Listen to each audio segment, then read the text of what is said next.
So keeping it exciting with the keynote speeches, I'd like to welcome our next keynote speaker, who is Michael Fillios. Michael Fillios is on the Inter Alliance Board of Directors as one of our new members. Michael is a senior global business and technology executive with significant financial, technology, and change leadership experience across multiple industries. He's currently Senior Vice President and Chief Information Officer at Fifth Third Bank, with responsibility for the wholesale and commercial lines of business. Start getting your questions ready. He's very, very engaging and is very much looking forward to them. Previously, he was a Vice President of IT and Divisional CIO at Delphi Automotive, based in Shanghai. As a member of the divisional executive team, he was globally responsible for IT in 30 countries and over 100 manufacturing facilities. In addition, he served as the IT executive for the Asia-Pacific region as a member of the company's Asia-Pacific Growth Board. Michael started his career as a senior auditor with Ernst & Young, and he's a contributing author of several books, articles, and research reports. We're very lucky to have him, so Michael Fillios, please come to the stage.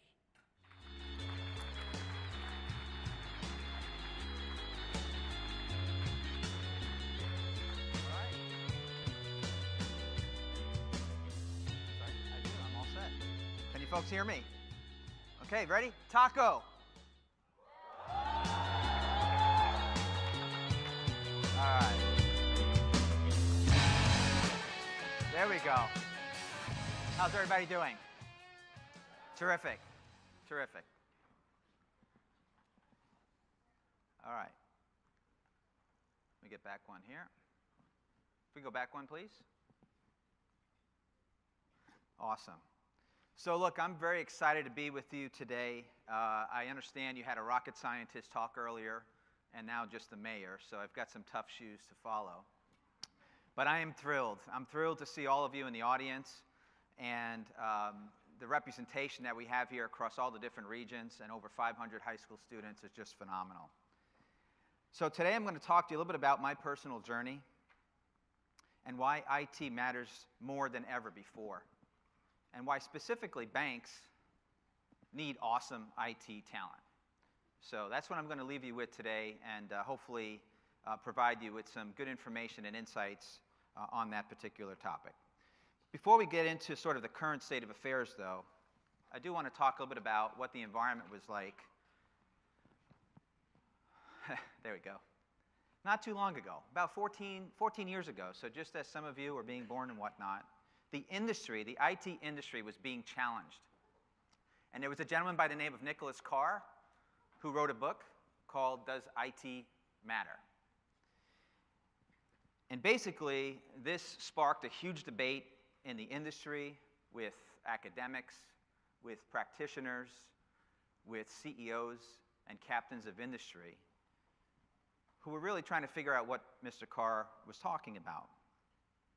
Now, through this discussion, we understood that what Nicholas Carr was saying was that technology alone doesn't create value. It's sort of the way that you apply technology.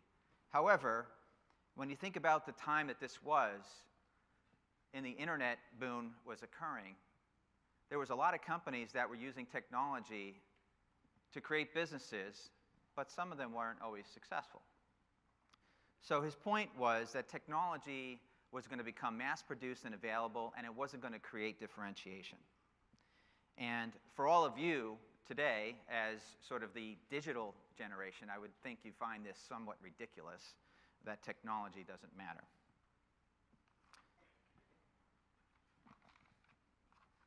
So his premise, there we go. There we go, guys. So basically his premise was that technology was going to be so available that it couldn't quite create all this differentiation. So it's a really important thing to understand, though, around that time, the market that was happening in 2000 and 2002, those of you might have read about the internet boom. There were companies that were creating all sorts of market value, but when that internet bubble burst in 2001-ish time frame, the market lost nearly $5 trillion in value. So significant loss of market as a result of this. And not to mention around that time, during the 2001, of course, we had the attacks on 9/11. So Today, as we fast forward 14 years later, and we're going to do some live polling throughout the talk here today. So if you've got your phones and you have an app, you can go ahead and take this very quick live poll, and I'm going to ask all of you, 14 years later, does IT matter?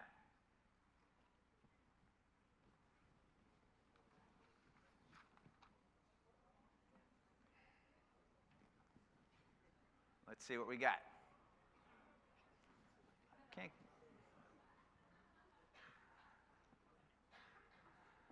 It's hard for me to see the screen there, but now I can see it from the side here.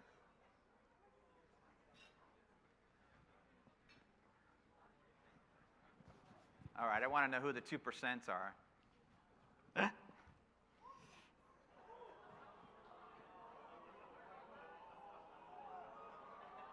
All right.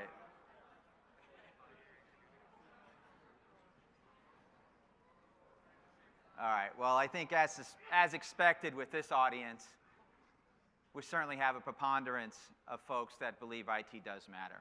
And you're all here this weekend spending your time, so presumably you have some passion around this subject, which is fantastic. So as we think about then, if we go to the slide here,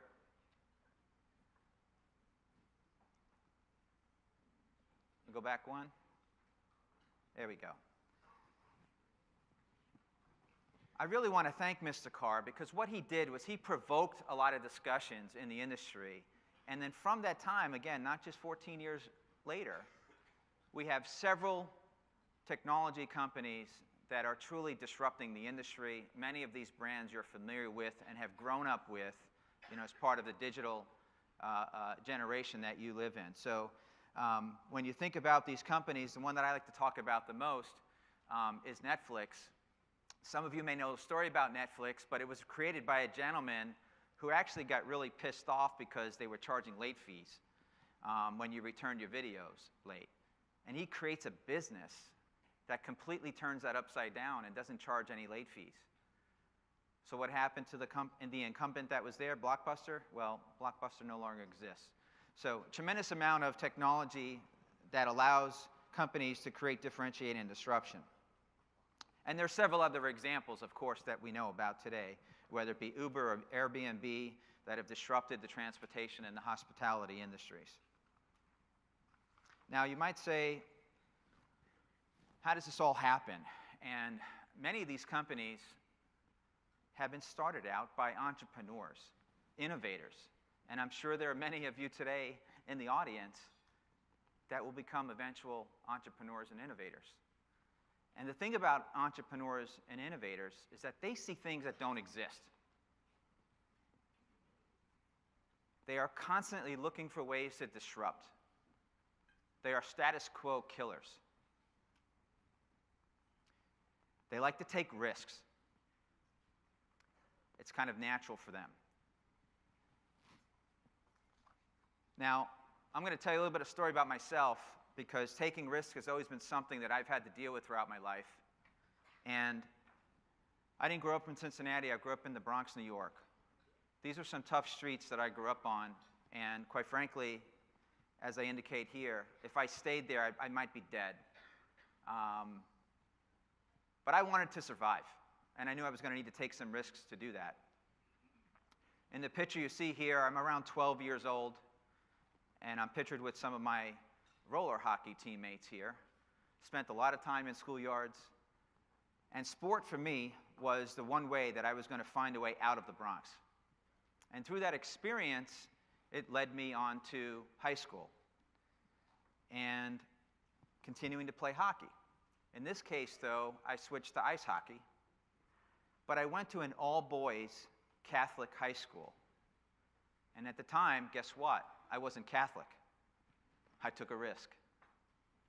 This put me on a path, though, following that enabled me to move on to college and eventually get a degree in accounting.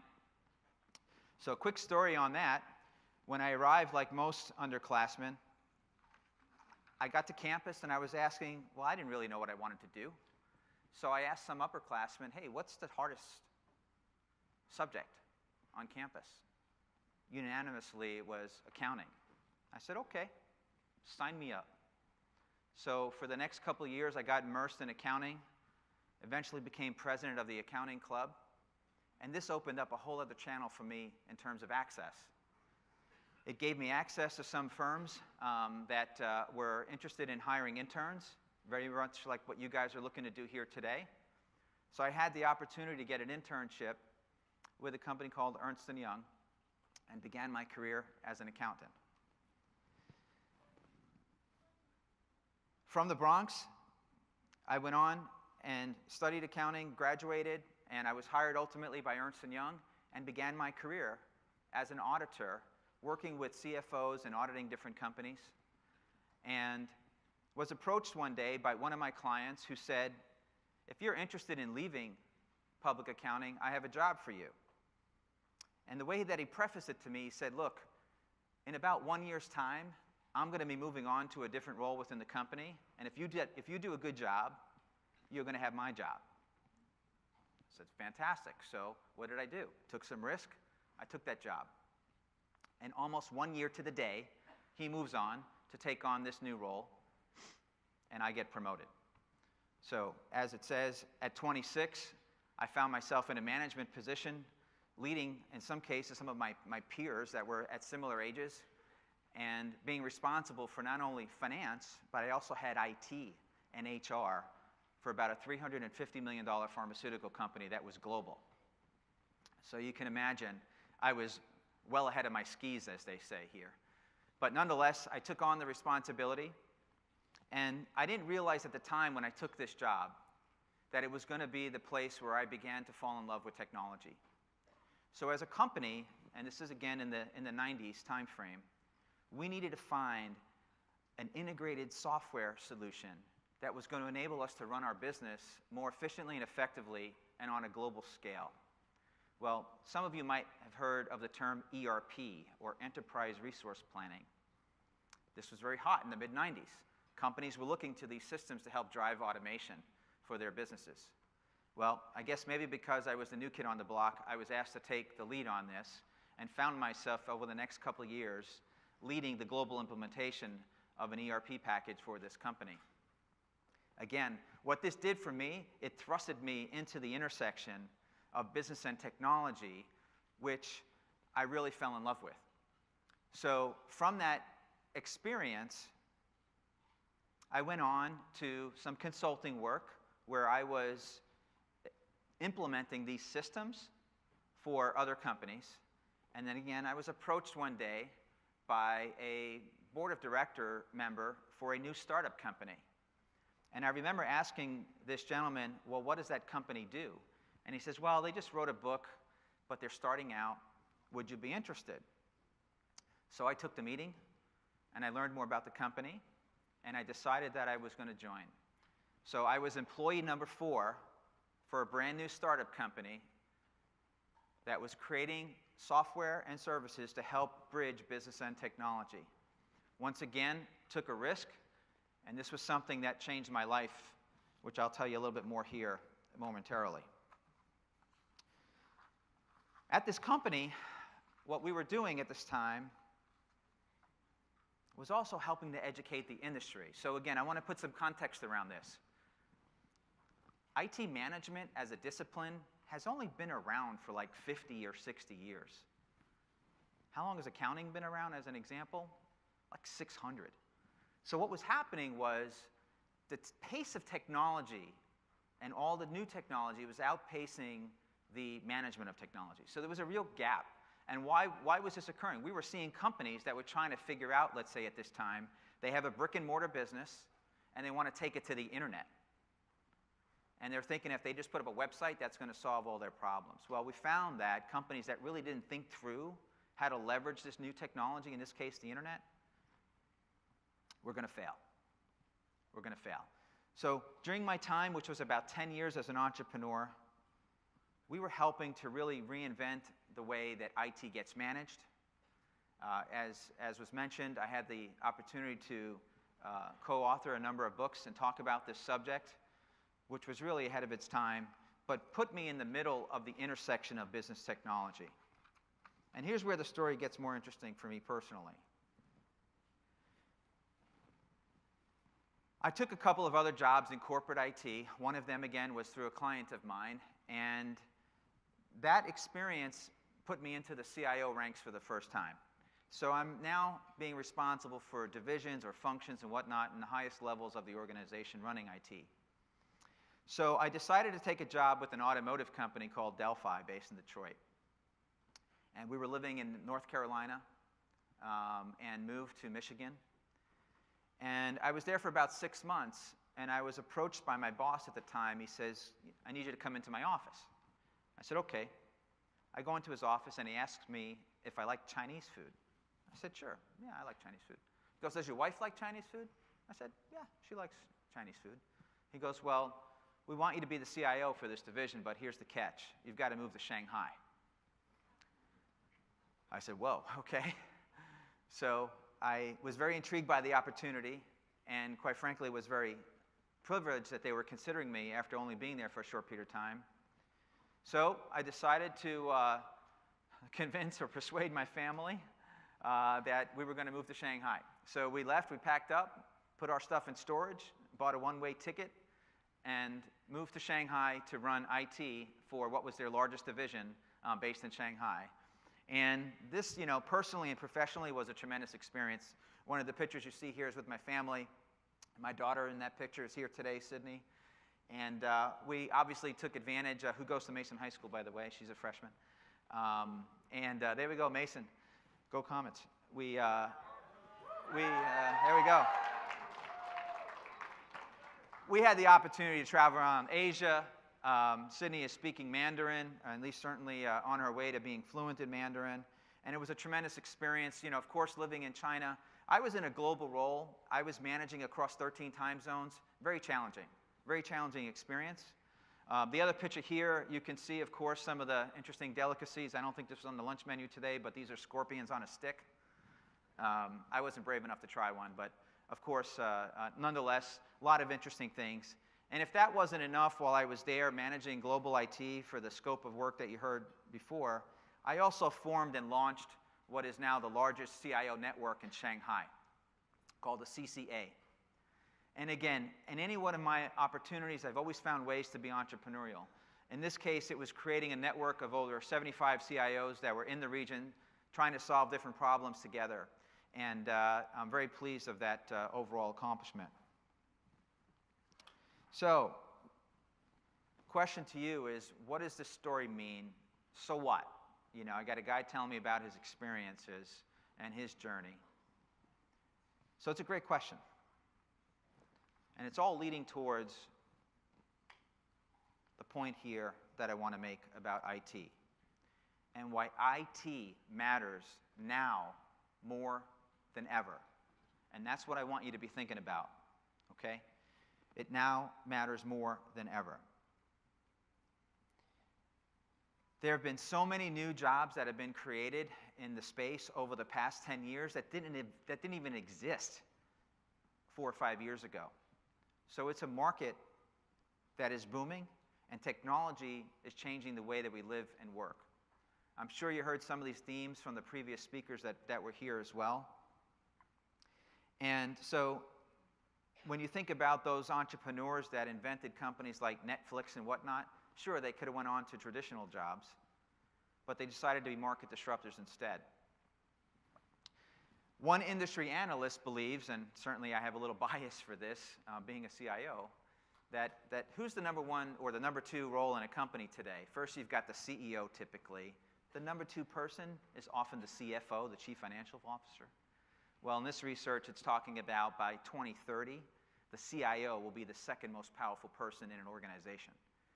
And I think you guys can begin to see why. We're involved with strategy. We're involved with innovation. We're involved with leveraging technology to drive business processes.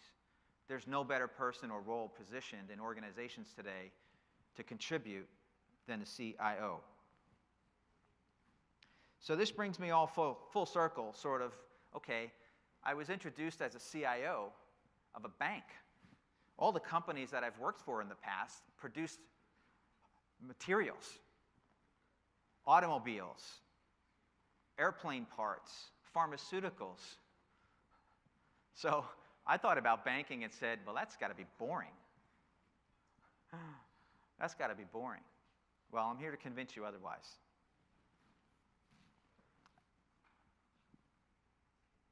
And also, by the way, I was highly skeptical of the banking industry because of what had occurred during the 2008 timeframe with the crisis, so I knew there was a lot of regulations and all of that. But as you probably all have experienced, or maybe your parents have experienced, banking is under a major transformation today. So I'm going to ask you to take another poll here, which asks what percentage of bank transactions are now through online or mobile services?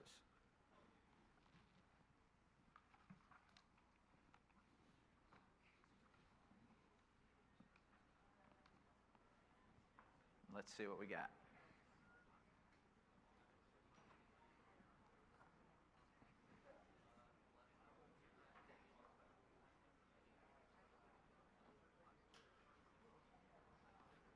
All right. We have another front runner, pretty easy front runner here. You all are correct. 80%. Answer is C. So good job. Now again, as Generation Z, that sometimes you all are referred to, you probably don't even have bank accounts yet. Maybe so. Maybe doing some online banking, some Zelle or PayPal and other kinds of things. So this is the phenomenon that we're in right now. As a bank, there's all sorts of innovation that's happening in the industry where traditional bank brick and mortars are still important. However, the number of banks, physical bank locations is shrinking. And certainly that's pretty common across all the different industries. And what's happening now is you can basically bank from your phone, right? So the idea that you can just pull out your phone and bank is becoming more commonplace. Going cardless. Now, if you combine that with some additional technologies, whether it be artificial intelligence, near-field technologies, and otherwise, banking is really going to transform over the next generation. So, when you think about that, it comes down to something very important for banks. And this, in my opinion, is what's going to make the difference between one bank or another. It's going to be the customer experience. So how well are we knowing our customers and providing the solutions and the platforms that they need to delight them every day? And this is where technology is going to become front and center for delivering on that experience. Banking organizations like Fifth Third and others spend a lot of time. We need to master the customer experience. And this is challenging. But here's why we need awesome IT talent. Okay? Here's why we need it. We need it for three primary reasons at banks. The customer experience, which I just talked about. We need it for constant innovation. So if you are intrigued or passionate about creating things, and I'm going to be judging some of the events later on, I know that there are folks out here that want to do this. Delivering innovation, we need you. If you're interested in security, cyber, risk management, we need you. Very important. So let's take a look at each one of these real quick. So from the customer experience side,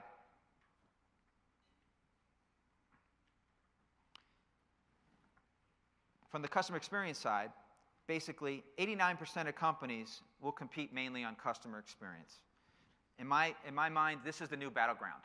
This is the battleground where we're going to win or lose customers. And we need to be keeping it simple, sometimes called frictionless, and we have a whole host of new channels to deliver and engage with you. However, it's got to be safe, it's got to be secure, reliable, and you have to trust it. as many of you will go through very soon, some major life events. Maybe you're going to need a student loan, you want to buy a car, eventually get a house and a mortgage. This is how we're engaging with you, and we're going to need new ways to be able to do that. From the innovation side, I don't know if you've heard of this term called fintech. Fintechs are companies very similar to what happened in the internet boom, where you had all the dot-coms. So fintechs right now are companies that have been created because of their technology prowess. And it's a phenomenon in the industry right now, and banks are feeling very threatened by fintechs. However, our position at Fifth Third, as you see the quote here from our CEO, is that we are leveraging fintechs to solve problems for our customers.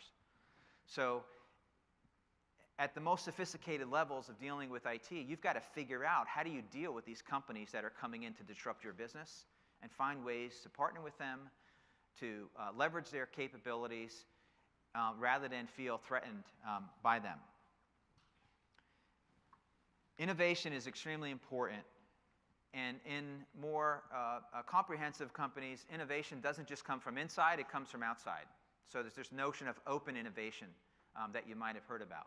So it's really important that companies are prepared for it. So let's talk a little bit about some of the aspects here of security, which is the next one that we're going to talk about. And with respect to security, many of you probably have read or seen news about cyber hacking. Banking is certainly a target. The SWIFT network not too long ago in 2016 was hacked, and $81 million just disappeared. Bank in Bangladesh passed the money over to the Philippines, and it was done all through malware and sophisticated cyber attacks.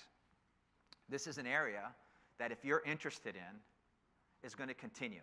Our adversaries are only going to get much more sophisticated, and we certainly need to be prepared as a part of that. So let's take this first question here and think about what you believe the projected cost of cybercrime is annually by 2021.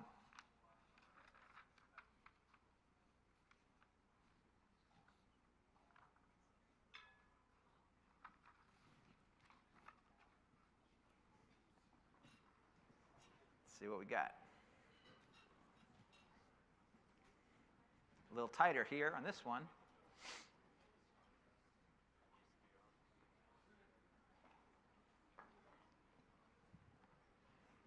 Almost neck and neck.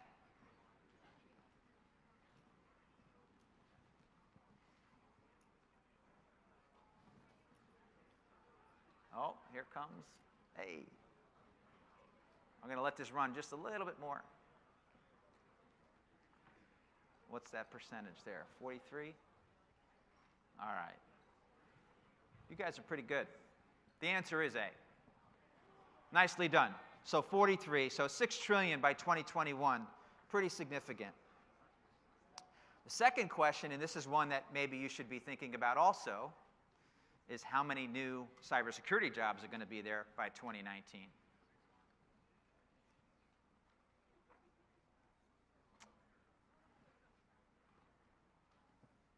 All right, almost tied up.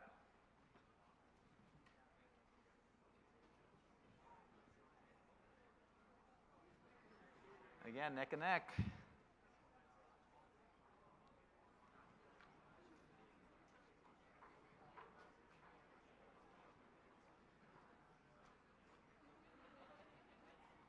There we go.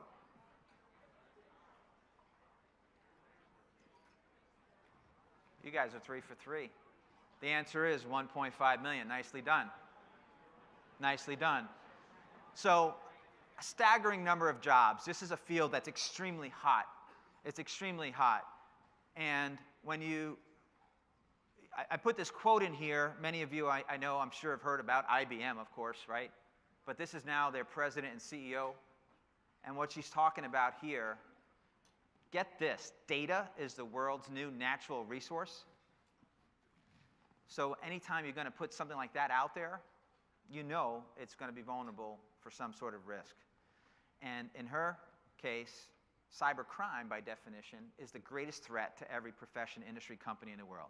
So at banks, as well as other companies, and no company is immune to this stuff, this is an area that you really got to focus on. So if you've got interest in this area, we want to talk to you. All right. So hopefully I've laid out a little bit of a compelling case around why we need awesome IT talent, and also a little bit about how my journey wasn't the most straightforward journey to get to the position that I'm in. But at Fifth Third, you know, we're all about to be the one bank that people most value and trust. As an IT guy who understands both business and technology, I'm on the forefront of helping our customers by developing and delivering new technology to improve that customer experience, and that's pretty awesome. Fifth Third, some of you maybe know, right? Hometown bank, top 10 national, 16th largest in the country, operating in 4 main businesses, over 19,000 employees. And what's also, and this is impressive to me, and I just joined the bank about 7 months ago, okay? Moved to Cincinnati, live in Mason, and this bank does so much for the communities that we serve. I've never seen anything like it before. So a $30 billion 5-year commitment to the communities that we serve. This is not only about doing good, it's about doing well, and we put that commitment back into our communities. Lastly, on this point, I think many of you have probably stopped by the booth and heard and talked to some of our ITLPs. We have a very strong program. For me, as an IT leader inside of Fifth Third, where I've got the ability to harness this kind of talent that's in the room, it's phenomenal. To me, that's a strategic weapon. It's a strategic weapon for me running this organization. So take advantage of this. Certainly, we would love to talk to you further about it and continue to grow our ITLP program. So, in closing, I mentioned a couple things. One, we need you now more than ever. Banks need awesome IT talent. The future is now at Fifth Third and in financial services. IT does matter. So with all due respect to Mr. Carr, I would disagree, as all of you did too. IT does matter, and it matters now more than ever. Lastly, as you've seen over my career, I've taken some risks. I've leaned forward. I've made mistakes, but it's taken me all around the world. It's given me some very unique experiences, but I could have never planned it that way. So my ask to all of you is don't be afraid to take risks. Put yourself out there. Go with your guts sometimes. And I guarantee you it's going to be an exciting ride. Thank you very much for your time and your attention, and we can open it up for quick questions.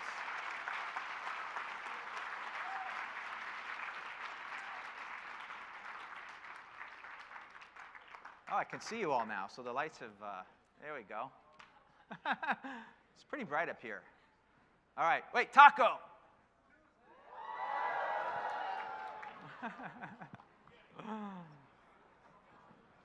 All right, I know you guys are not a shy group. I know you got questions. What's on your mind? I see a hand up, a couple of hands up over here, microphone in front, a couple down here. If you guys just want to scream out, we can go that route too. Yes?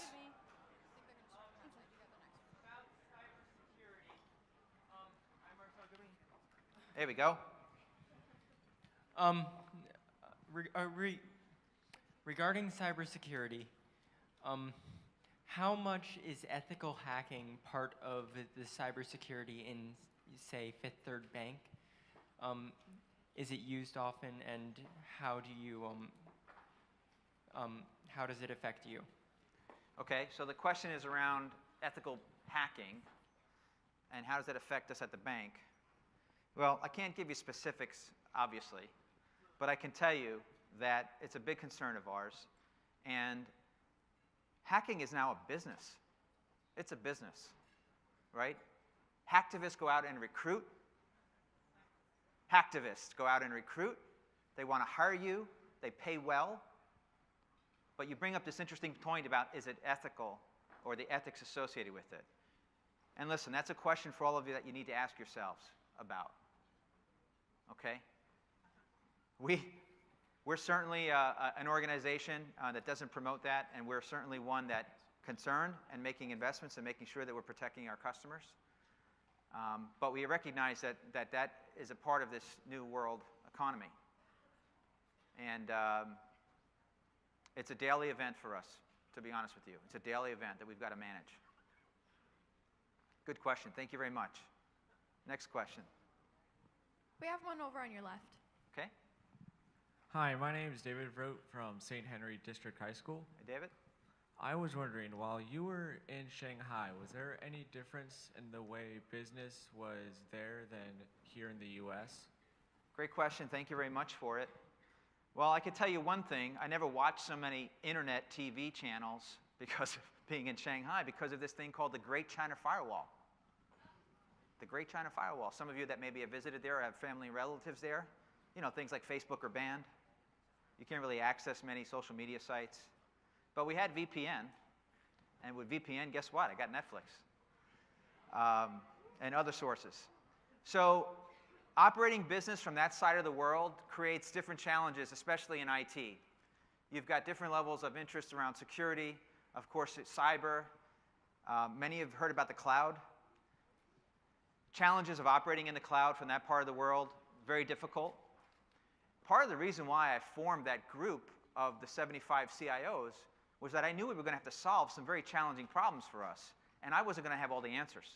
So I put this group together to help become a think tank and try to work around that. But absolutely, hands down, very difficult managing afar from there, from a technology standpoint, logistics standpoint. But I will tell you this, that's an economy that's thriving, tremendous amount of talent, and when you've got 1.5 billion people or so that are thirsty to learn and to increase themselves socially, they're formidable. And so it's a tremendous experience for me. Most challenging experience I've ever had running a company or a division. Others? Oh, we have one right here. Michael, thank you very much for being here. Appreciate it. My pleasure. So, you know, typically with a bank, they're very, very difficult to make changes. They're very, very strict, very staunch. If somebody wants to work with an innovative company like that, how are you as a CIO making those changes so that it can attract really good IT talent like you have here? You bet. Listen, this is a real challenge, right? You're talking about fundamentally changing the way we do things. And banks, combined with regulations, it's not easy. One of the first few months on the job, what I did was I went out and I talked to many of our millennials. I've got about 85 millennials that are on my team, over 500 people on my team. And I did roundtable discussions, just like sort of these tables here, wanting to know. And I did them particularly with people that were leaving, those that decided to come in and leave. And asked them, why are you leaving? And some of it had to do with the fact that they didn't like our process, too slow, too rigid, couldn't get things done. Well, that's changing. In the digital era, speed is critical. So we're taking a hard look at everything. I used this term earlier about status quo killers. I've basically unleashed the organization that I run to go and challenge the status quo. Do things differently. Think differently. It's a work in process. It's not going to happen overnight. But I will tell you that folks that want to come in and drive change and be a part of that is well-received culture change. We welcome you, and to be part of changing those things that have hampered us in the past. So no silver bullet there. It's really about leadership. It's about people that can take risks, and if they fail, it's okay. It's okay. But it really is about doing business differently. And that's why I'm there. That's why I'm excited to be there. Thank you. Others? On your left, we have one in the back. Okay. Hi, my name is Robert Anderson. I'm from St. Xavier High School. Hey, Robert. You mentioned a lot about banks needing to focus more on the consumer aspect and the customer experience. How important will data analytics from banks and how people use, say, mobile applications, how important will that be in the future? Great question as well, and one that's certainly You saw some of the statistics around how banking is changing. So what's interesting about this is that I'm going to make it real simple. In banks today, you have the consumer side, the retail side of the house, and you have the commercial side, which is all the businesses that we serve. So what's happening with this scenario? The consumers that can do things on the mobile side want the same experience in their jobs in commercial businesses. Well, banks really haven't focused so much on this. They've really been focusing on the mobile apps for the consumer. Part of my responsibility at the bank is to bring some of that consumer experience to the commercial side of the business. Data analytics, as you pointed out, is one of the mega trends that's disrupting many industries. Combining that with cognitive learning, which is really where my passion is at, and machine learning, and really getting more intelligence. And you're starting to see things like the Alexa. How many of you have Alexas or are familiar with those things? So imagine this. Imagine if you had that personal assistant available to you in a corporation. So this phenomenon of taking what you're seeing in the consumer space into the corporate world is occurring. Cognitive is very important, and I would say that fits into the analytics discussion here that we're talking about, where we want to bring all of this data that's available to us and make it intelligent. And this is certainly an important facet for what we do. Clearly, technologies that have evolved are helping us do that faster and more efficient. We've got some interesting projects with technologies such as Hadoop and others that are really helping us to take full advantage of this, as well as cognitive aspects that are making the mundane processes much more intelligent. Others? I'm Jack Davis from Mason High School. Hey, Jack. You mentioned that the cybersecurity is a really growing field and how you have to protect. And one of our CP teachers' major things I like to say is model the behavior. How do you see if your cybersecurity is actually effective? Do you hire someone to try and hack through your defenses, or is there a way you do that? Sure. So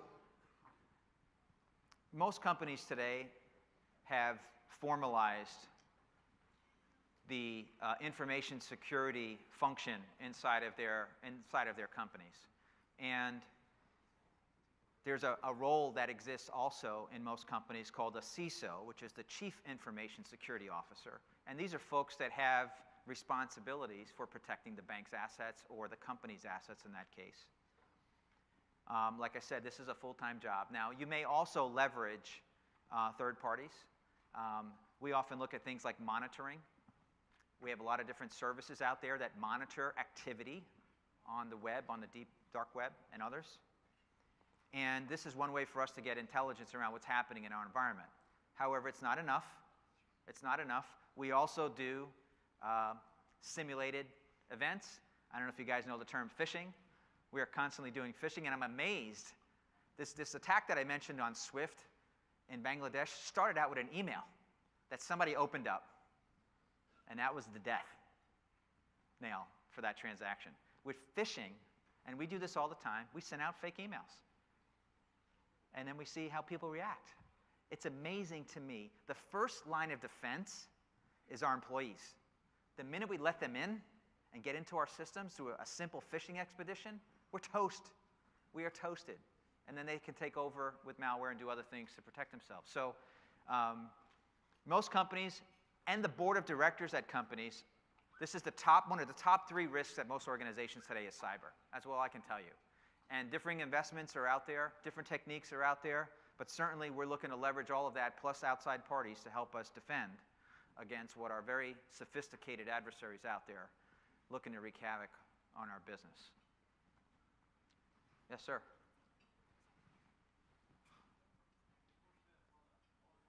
Oh, no, just kidding. Hey, listen, you guys have been terrific. I really appreciate your questions. Thank you for hanging with me during this discussion. I'll be around as much as I can if you guys want to approach later. And then feel free, LinkedIn with me or email, whatever. It's all good.